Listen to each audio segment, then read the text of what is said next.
malgré les grognements de l'Église catholique, portés par d'énormes contestations populaires. Faure Gnassingbé a promulgué la nouvelle constitution togolaise. Dans la foulée, ont eu lieu les législatives qui devraient élire le Parlement qui désignerait le prochain Premier ministre. Mais avant le Togo, quels sont les pays africains qui ont opté pour le régime parlementaire et comment? De l'Angola à l'Éthiopie, de la Somalie au Lesotho, de l'Afrique du Sud au Botswana en passant par l'île Maurice, ce régime fonctionne. Tour d'horizon. 29 avril. L'administration est fermée au Togo, pays ouest africain de 8 millions d'âmes qui bat, avec quelques rares de ses voisins, le record de jours fériés à l'année. Mais ce lundi, alors que le pays a fêté les 64 ans de son indépendance 2 jours plus tôt, les Togolais sont appelés aux urnes, pour désigner les 113 députés qui éliront le prochain président du Conseil, nébuleux équivalent de chef de l'exécutif, imitant à la fois l'Angola et l'Italie. L'Italie,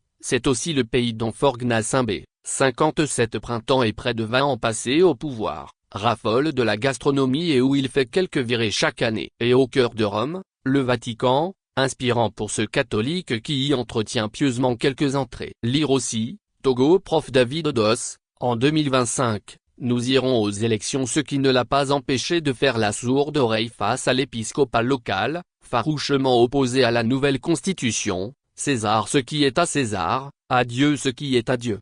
Rechigne l'entourage du président qui a militairement bien encadré les quelques manifestations à Lomé. La mobilisation timide des électeurs, malgré les invraisemblables 61% de taux de participation annoncés, et les massives irrégularités dénoncées par l'opposition ont avarié un scrutin qui vient allonger la liste de ceux, souvent controversés, que le pays connaît depuis 1990. Alors que la quasi-totalité des pays africains sont sous le régime présidentiel, à la limite présidentialiste, Faure Gnassingbé qui y trouve le prétexte d'aller au-delà des 2 mandats que lui confère la loi fondamentale si essai législative contestée c'est raté. Enfin, presque, l'élection des députés qui devraient choisir Faure Gnassingbé comme prochain Premier ministre a été entachée, comme à l'accoutumée dans ce pays où le même parti est au pouvoir depuis près de 60 ans. L'opposition a dénoncé des fraudes massives, du nord au sud, de l'est à l'ouest généralise Dodji Apevon, seul élu du Front démocratique pour le renouveau, FDR,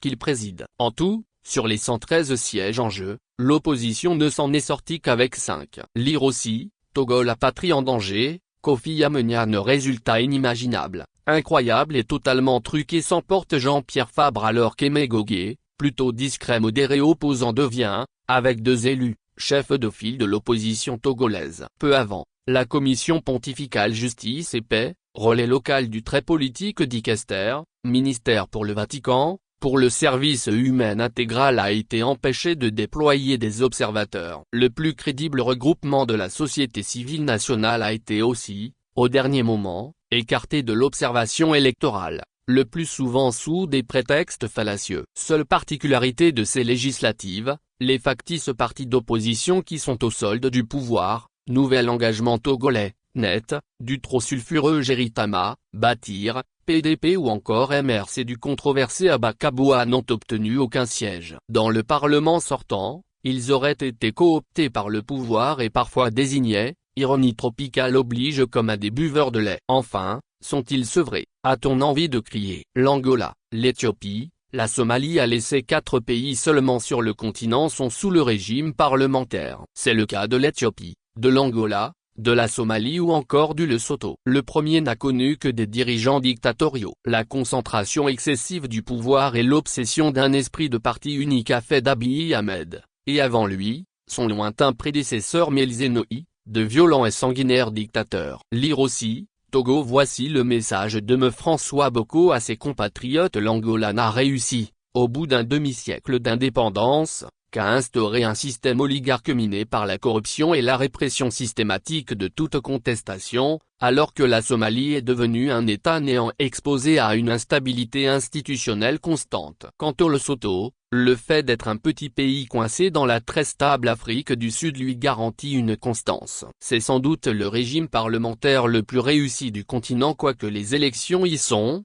loin devant le Togo, plus transparente. Une analyse d'ensemble qui ne rassure guère de ce virage institutionnel que prend le Togo d'autant Comme tous les autres scrutins avant, les dernières législatives ont été contestées. S'il est censé garantir plus qu'équité dans le choix des dirigeants, le régime parlementaire, en Somalie où les députés sont élus par quelques milliers de grands électeurs, semble fragile et le rêve de suffrage universel reste lointain. À cela s'ajoute la sécession ayant donné naissance à la Somaliland et le Puntland qui, par sa forte autonomie, est presque un État dans l'État. Sans compter les Chebabs qui ont mis, en termes sécuritaires, le pays en douce ruine. L'Afrique du Sud, le Botswana et l'île Maurice s'en sortent mieux. L'île Maurice et le Botswana sont deux vieilles exceptions qui marchent bien auxquelles il faut ajouter l'Afrique du Sud depuis 1994. Pour les Mauriciens, le régime parlementaire a toujours bien marché depuis 6 décennies, avec des alternances régulières faisant de ce pays l'une des rares démocraties stables du continent. Lire aussi,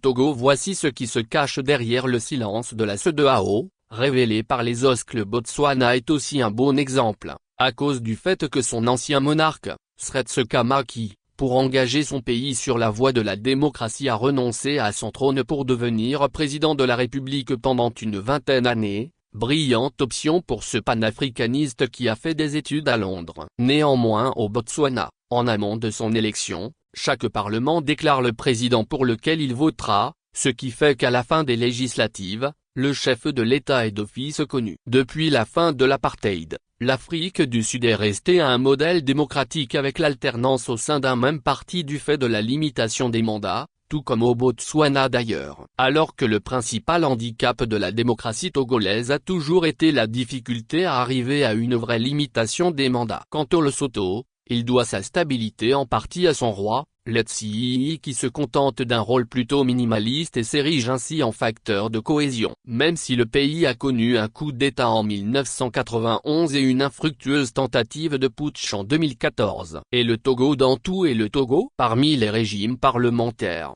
il sera le seul à s'inspirer un peu de l'Italie pour ce qui est de la sémantique. Mais l'agacement des chancelleries occidentales et d'une large partie de la population viennent de ce que Faure-Gnassingbe, au pouvoir depuis 2005, donne l'impression d'avoir trouvé le subterfuge pour s'y maintenir ad vitam aeternam.